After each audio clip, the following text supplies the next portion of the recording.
எல்லோருக்கும் வணக்கம். உங்கள் எல்லோரையும் அகல் கிச்சனுக்கு வரவேற்கிறேன். நான் இப்போ ஒரு பேன்கேக் ஒன்று செய்ய போகிறேன். ஸ்கூலால் பிள்ளை இப்போ வருவினம் அவைகளுக்கு சாப்பிட கொடுக்குறதுக்காக இப்போ ஒரு பேன்கேக் ஒன்று செய்ய போகிறேன். அதுக்கு தேவையான பொருட்கள் பார்த்தீங்கன்னு சொன்னால், ஒரு கப்பு மாவு எடுத்து வச்சுருக்கிறேன். இதில் ஒரு 6 மெலிவன் பிஸ்கெட் எடுத்து வச்சுருக்கிறேன். அதுக்கு ஒரு முட்டை எடுத்து வச்சுருக்கிறேன். இது பார்த்தீங்கன்னா டின் பால், கொண்டஸ்டன்ட் மில்க்ன்னு சொல்கிறது, டின் பால் எடுத்து வச்சுக்கிறேன். இது கொஞ்சமாக தான் சேர்க்கிறது. பிறகு அந்த பேன்கேக்கை நாங்கள் சுட்டு எடுத்துட்டு அதுக்கு மேலே பூசுறதுக்கு ஒரு காசல் நட்ஸ் சாக்லேட் எடுத்து வச்சுக்கிறேன். இது எல்லா கடையிலையும் இருக்கும். நீங்கள் இதுதான் போடணுமெண்டில் எந்த விதமான சாக்லேட் என்றாலும் நீங்கள் பூசலாம்.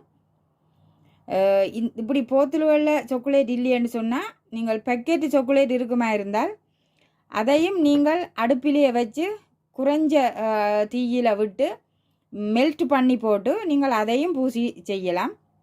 நான் இப்போ இது கடையில் வாங்கி எடுத்தபடியாக இது இருந்தபடியாக நான் இப்போ இதை பூசி தான் அதை செய்து எடுக்க போகிறேன்.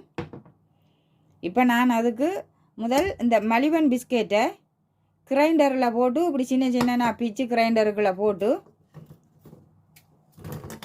அரைச்சி எடுக்க வேணும். அதுக்கு நான் ஒரு கிரைண்டர் இதை எடுத்து வச்சுருக்கிறேன். இதுக்கு மலிவன் பிஸ்கெட்டை இப்படி பிச்சு பிச்சு போட்டுட்டு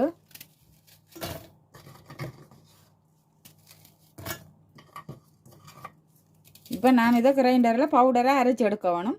அதை அரைச்சி எடுத்து போட்டு வந்து பார்க்குறேன் எப்படி இருக்குன்னு சொல்லி.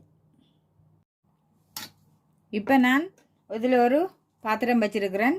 இந்த ஒரு முட்டையை அடித்து ஊற்றி பீட் பண்ணி எடுக்க வேணும்.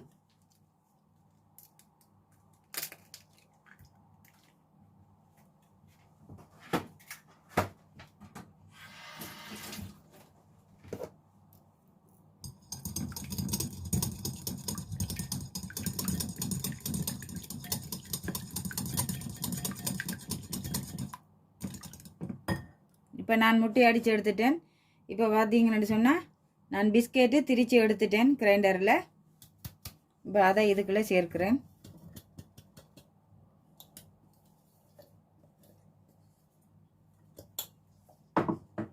அதையும் இதோட மிக்ஸ் பண்ணி எடுக்க போகிறேன்.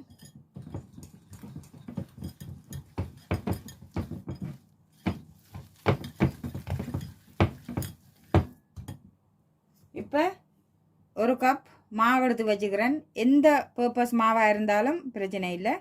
ஒரு கப் எடுத்து வச்சுக்கிறேன். அதையும் இதுக்கு சேர்க்கிறேன்.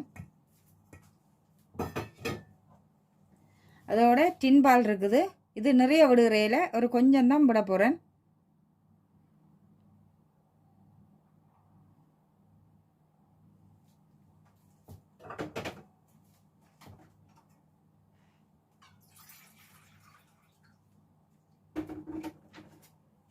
இப்போ அதோடு சேர்த்து கொஞ்சம் தண்ணி விடுகிறேன்.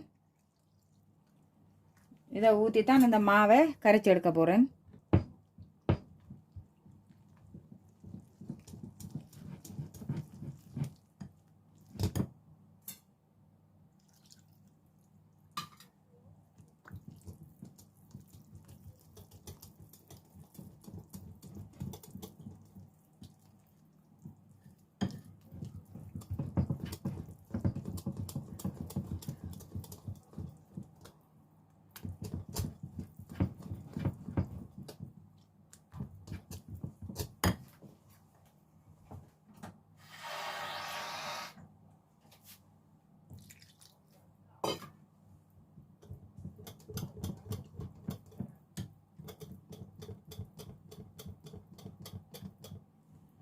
இதுக்கு ஒரு கொஞ்சமாக உப்பு சேர்க்க போகிறேன். இந்த மா சேர்த்தபடியாக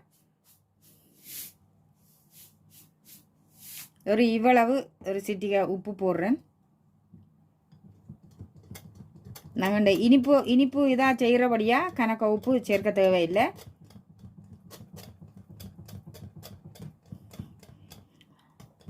சாக்லேட் பூசி சாப்பிட வேண்டிய அவசியம் இல்லை. இது தனியாகவே இது இந்த பேன்கேக் சாப்பிடலாம். ஏண்டா அதுக்குள்ளே நாங்கள் டின் பால் மலிவன் பிஸ்கெட் எல்லாம் போட்டிருக்கிறதால இது தனியாகவே நாங்கள் செய்து சாப்பிடலாம். இப்போ நான் இந்த மாவை கட்டி இல்லாமல் வடிவாக கரைச்சி எடுக்கணும். கரைச்சி எடுத்து போட்டு தான் நான் அடுப்பில் சுட வலிக்கிட போகிறேன். நான் இப்போ மா கரைச்சி எடுத்துட்டேன். இங்கால அடுப்பில் ஒரு சட்டி வச்சிருக்கிறேன். இது நான் அப்பம் செய்கிற சட்டி. நீங்கள் தோசை செய்கிற தோசை தட்டிலும் வச்சு சுட்டு எடுக்கலாம். நான் இதில் தான் செய்து எடுக்க போகிறேன்.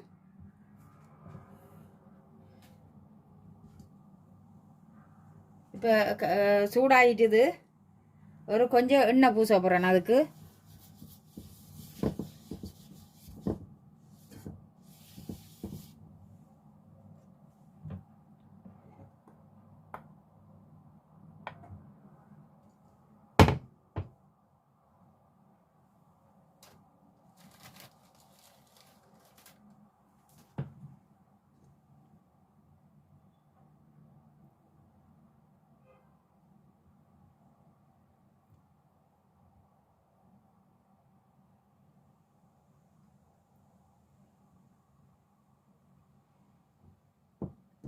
இப்படி நான் வட்டமாக சுற்றி எடுத்துருக்கிறேன்.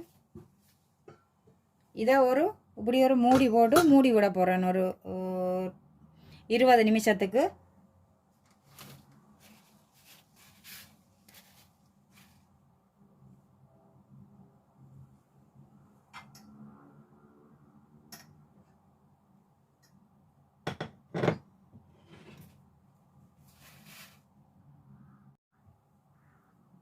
இப்போ நான் இதை எடுத்து மற்ற பக்கமும் மாற்றி போட போகிறேன்.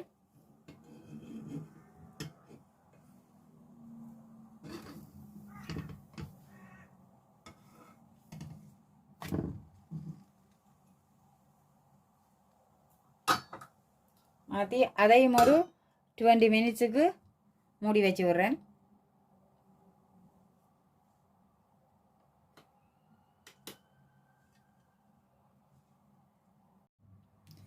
இப்போ நான் அந்த மூடி போட்டு மூடாமலுக்கு செய்து காட்ட போகிறேன். நான் இந்த அப்பச்சட்டியில் சுடுகிறதுக்கு காரணம் அந்த வழுக்கி கொண்டு ஈஸியாக எடுக்கலாம். அந்த பிரியாமல் தண்டாமல் எடுக்கலாம். அதுக்காகத்தான் நான் அந்த அப்பச்சட்டியிலே போட்டது. இது பாருங்க, நான் அந்த மூடி ஒன்றுமே போடையில்.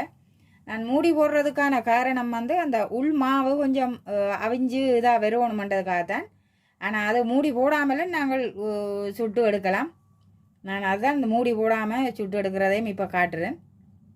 நீங்கள் உங்கள்கிட்ட நல்ல தோசைக்கல் இருக்குமா இருந்தால் நீங்கள் அதிலையும் சுட்டு எடுக்கலாம். நான் இதை எடுக்கிற ஈஸிக்காகத்தான் நான் இதை இப்படி இந்த அப்பச்சட்டியிலே போட்டது.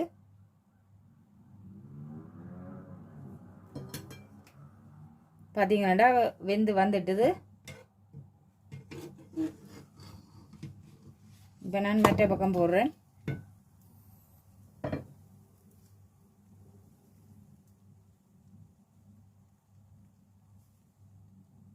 நான் இப்போ பேன்கேக்கு எல்லாம் செய்து எடுத்துட்டேன். இதை இப்படி வச்சுட்டு சாக்லேட்டை பூச போகிறேன். இப்போ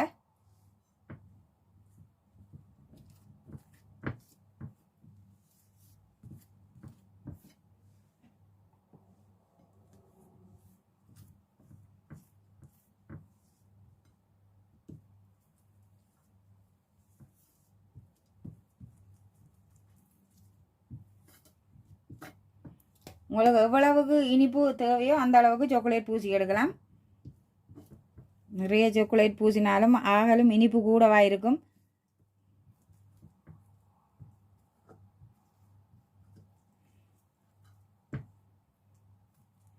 நான் இப்போ இப்படி சாக்லேட் பூசி எடுத்துட்டேன். இதை இப்படியே தனியாகவும் சாப்பிடலாம். நான் இதுக்கு ஒருக்கா டெக்கரேட் பண்ண போகிறேன். அதுக்கு வாழைப்பழத்தை இங்கே எப்படி சீவலாக வெட்டி வச்சிருக்கிறேன்.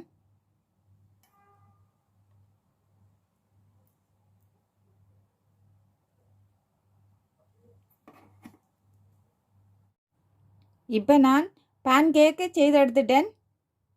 நான் இதை டெக்கரேட் பண்ணுறதுக்காக வாழைப்பழம் அடுக்கி வச்சிருக்கிறேன்.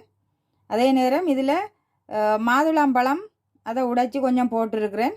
அதுக்கு மேலே ஒரு வாழைப்பழ பீஸ் ஒன்று வச்சுருக்கிறேன் வடிவுக்காக. நான் உங்கள்ட்ட என்ன பழம் இருக்குதோ வீட்டில் அதை வச்சு நீங்கள் இப்படி செய்து போட்டு பிள்ளைகளுக்கு சாப்பிட கொடுக்கலாம். இது ரொம்ப ஹெல்த்தியான ஒரு சாப்பாடு. இது வந்து பார்த்திங்கன்னா மலிவன் பிஸ்கெட்டு டின் பால் விட்டு நாங்கள் குழைச்சிருக்கிறோம். அதால் அந்த தனி பேன் கேக்கே சாப்பிடலாம், அவ்வளோ டேஸ்ட்டாக இருக்கும். அதோடு சேர்த்து இந்த சாக்லேட்டு இதையும் பூசிட்டு இப்படி பழங்களையும் வச்சு நாங்கள் பிள்ளைகளுக்கு இப்படி பீஸாக சுற்றி போட்டு அவைகளுக்கு சாப்பிட கொடுக்கும்போது அவர்கள் ரொம்ப விரும்பி சாப்பிடுவினம். நான் இப்போ அப்படி ஒன்று செய்து இப்படி சுற்றி எடுத்து வச்சிருக்கிறேன். இதே மாதிரி நீங்களும் செய்து உங்களோட பிள்ளைகளுக்கும் ஹெல்த்தியாக செய்து கொடுக்கலாம்.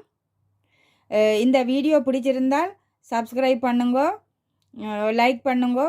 ஏதாவது கமெண்ட்ஸில் ஏதாவது சொல்லணும்னு சொன்னால் தெரிவித்து கொள்ளுங்க. அதில் நன்றி, வணக்கம். இவ்வளவு நேரம் என்ற வீடியோ பார்த்ததுக்கு உங்களை நான் இன்னொரு வீடியோவில் சந்திக்கிறேன். நன்றி, வணக்கம்.